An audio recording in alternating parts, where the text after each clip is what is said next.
Hello everyone. आज कुछ हमने वर्ड्स लिए हैं जैसे स्टार्ट, एंड, रिक्वेस्ट। ये एक सीरीज है जो अभी मेरी क्लासेस में शुरू हो चुकी है, जो कि हम वीकेंड्स को फॉलो करते हैं। But I want all of you to be on the same series so that you get to know how do we use these kind of words, और इनके साथ हम क्या प्रपोजिशन को और क्यों यूज करते हैं। तो स्टार्ट करते हैं स्टार्ट के साथ, और मैं यहाँ पर बोलूंगा let's start with start. Start with हम कब लगाते हैं? मैक्सिमम टाइम आप स्टार्ट कर विद देखोगे किसी चीज से या किसी इंसान से, किसी इंसान या चीज के साथ शुरू करना किसी चीज को, तो वहां पर हम स्टार्ट के साथ विद लगाते हैं। जैसे example, let's start with an introduction, कि चलो एक इंट्रोडक्शन के साथ इस चीज को शुरू करते हैं। या फिर मैंने कहा we will start with you. अब जैसे हम मान लो हम एक ग्रुप में बैठे हुए हैं और मैंने वहां पर ये कहा okay will start with you, हम तुमसे शुरू करेंगे। अब यहाँ से तो आया लेकिन फ्रॉम नहीं लगेगा। तो प्रेपोजिशन में यही समझने वाली चीज होती है, क्योंकि मोस्ट ऑफ द टाइम हमने सुना होता है कि से आया है फ्रॉम लगा दो, लेकिन ऐसा नहीं है। फ्रॉम बहुत स्पेसिफिक जगह लगता है, 3-4 जगह लगता है से के लिए। बाकी विद का हम यूज करते हैं, बाय का यूज करते हैं, से के लिए बता रहा हूं मैं।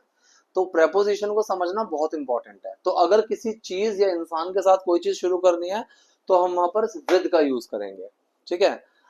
Point number 2, start on. ये स्टार्ट ऑन, इस ऑन को आप ऐसे देखो कि अगर ये ऑन ना भी हो तो भी सेंटेंस में कुछ फर्क नहीं आने वाला, और ऑन को लगाना है तो लगाओ, मुझे कोई प्रॉब्लम नहीं है।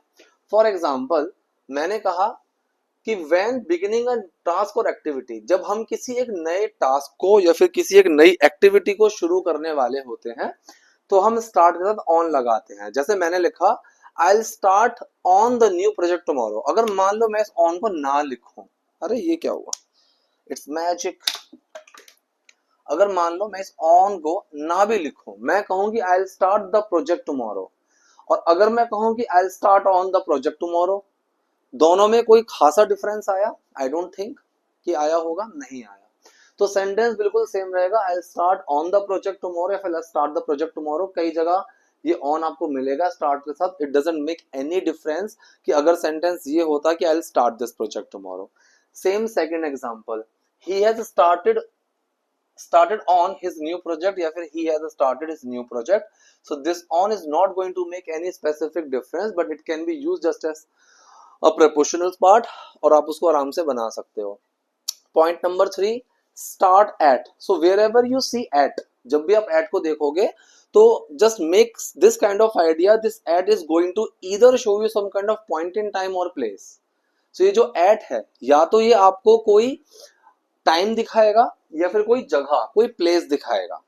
ठीक है। सो लिखा क्या मैंने, क्या हुआ है, referring to a specific point in time और प्लेस, कि ये किसी स्पेसिफिक पॉइंट दिखाएगा टाइम में या फिर कोई प्लेस में दिखाएगा। Example, the meeting starts at 9 AM। सो जो मीटिंग शुरू होती है वो 9 बजे शुरू हो रही है। So the meeting starts at 9 AM। Second, she started at the bottom of the company, तो उसने कंपनी के बॉटम से शुरू किया। तो हम यहाँ पर किसी स्पेसिफिक प्लेस की जगह बात कर रहे हैं या फिर किसी टाइम की बात कर रहे हैं। So we use start at. Okay, let's discuss some more words like this. चलो अगला बताता हूँ। स्टार्ट के दो और बचे, start in, start to. In जब भी प्रेपोजिशन लगती है, मैंने इन की प्रेपोजिशन के टाइम पर भी पढ़ाया हुआ है क्लास के अंदर, कि इन स्पेसिफिकली या तो एक क्लोज्ड प्लेस के अंदर कोई चीज हो उसको दिखाती है। ठीक है, कोई फील्ड को दिखाएगी या फिर कोई बड़ा टाइम जोन जो होता है, जैसे इन 2010 इन जनवरी मंथ, ऐसे दिखाता है। तो इन, ऑन और एट के ऊपर मैंने काफी अच्छे से पढ़ाया हुआ है इस चीज को क्लियरली। तो जैसे मैंने यहाँ पर बोला कि सबसे पहले तो हम लेते हैं एक bigger time zone, the project started in January. तो यहाँ पर खेल इनका है, स्टार्ट का इतना बड़ा कोई खेल नहीं है। दूसरा, अगर मैं बात करूं किसी एक एनक्लोज्ड स्पेस की, जैसे मैंने कहा the company started in a garage, तो जो कंपनी है वो एक गैरेज के अंदर शुरू हुई। या फिर मैं बोलूं she started in field of sales, उसने सेल्स के फील्ड में काम करना शुरू किया। तो ये इन जो है स्पेसिफिक इन तीन चीजों को दिखा रहा है। लास्ट आता है स्टार्ट के साथ टू। अब टू लगाना है लगाओ, वरना आईएनजी लगा दो, कोई ऐसी प्रॉब्लम नहीं है। मैंने आईएनजी की क्लास में पढ़ाया हुआ है और प्रेपोजिशन में पढ़ाया हुआ है।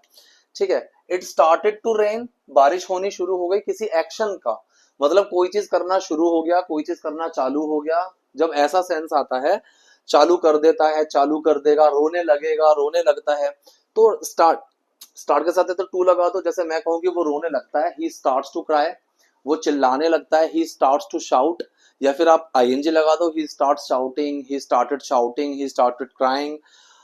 तो यहाँ पर मैंने बोला इट स्टार्टेड टू रेन, बारिश होने लगी, या फिर इट स्टार्टेड रेनिंग, बारिश होने लगी, सब कुछ सेम है। तो यहाँ पर हमारा स्टार्ट का पोर्शन खत्म हो गया, अगला हम पॉइंट पकड़ते हैं, तब तक आप ये चीज देख लो, नोट कर लो। चलो गाइस आगे बढ़ते हैं। आगे मैंने लिखा हुआ है यहाँ पर एंड, अब हम बात करने वाले हैं एंड की। एंड को हमने चार तरीके से लिखा हुआ है। सबसे पहला देखो एंड विद, जैसे स्टार्ट विद था किसी चीज के साथ शुरू करना, वैसे ही एंड विद है किसी चीज को इस्तेमाल करके या फिर किसी चीज को इंक्लूड करके, ठीक है, या तो कोई चीज को इंक्लूड करके या किसी चीज का इस्तेमाल करके एंड करना। एग्जाम्पल देखो, the movie ended with a twist, यहाँ पर ट्विस्ट क्या है, एक इस्तेमाल करा, they ended with a note, उन्होंने एक नोट के साथ एंड करा, उसका इस्तेमाल करके, ठीक है। ऐसे ही मैंने कहा let's end with a song, उसको इस्तेमाल करके, गाने का इस्तेमाल करके या फिर गाने को इंक्लूड करके, कि वो है उसको इंक्लूड कर लेते हैं, उसके साथ हम शुरू करते हैं। जैसे मैं कहूंगी I will end this video with some kind of homework sheets, तो उनका इस्तेमाल करके या फिर उनको इंक्लूड करके मैं इस वीडियो को एंड करूंगा। सेकंड है एंड इन, एंड इन का मतलब होता है कि आखिर में, ठीक है, आखिर में क्या कंडीशन हुई, तो वो एंड इन होता है। जैसे मैंने कहा आखिर में एक रिजल्ट के साथ खत्म होना, their argument ended in a fight, मैं यहां पर अगर चाहूं तो एंड के साथ अब भी लगा सकता हूं कि their argument ended up with a fight, ठीक है, ऐसे भी लगा सकता हूं, कोई दिक्कत नहीं है। एंड एट, तो एंड इन और एंड अप में ज्यादा कुछ फर्क नहीं है। एंड एट किस चीज को दिखाता है, लोकेशन या टाइम को दिखाता है, पहले ही बता दिया। So the film ended at 10 PM, 10 बजे खत्म हुई, टाइम आ गया। This road ends at a river, ये सड़क इस रिवर पर जाकर खत्म होती है, जगह दिखा दी। एंड अप, फाइनल आउटकम, कि आखिर में क्या हुआ। इसमें अगर आप एक्शन लगाते हो, स्टेट ऑफ बीइंग का यूज कर रहे हो, पोजेशन का यूज कर रहे हो, और इंपेरेटिव में जा रहा है, तो वहां पर आईएनजी लगेगा, जेरेंड लगेगा हमेशा। जैसे मैंने लगा कि you will end up reaching there, तुम आखिर में वहां पहुंच जाओगे, तो you will end up reaching there, reach में आईएनजी लगा। अगर तुम रोज प्रैक्टिस करते रहोगे, you will end up being fluent, ठीक है, you will end up being fluent, be में आईएनजी लग गया। If you keep saving some amount of money, so by the age of 60 और 70 you will end up having a lots of amount, तो have में ING लगा दिया because possession है, ठीक है। You will end up at a building, यहां पर मैंने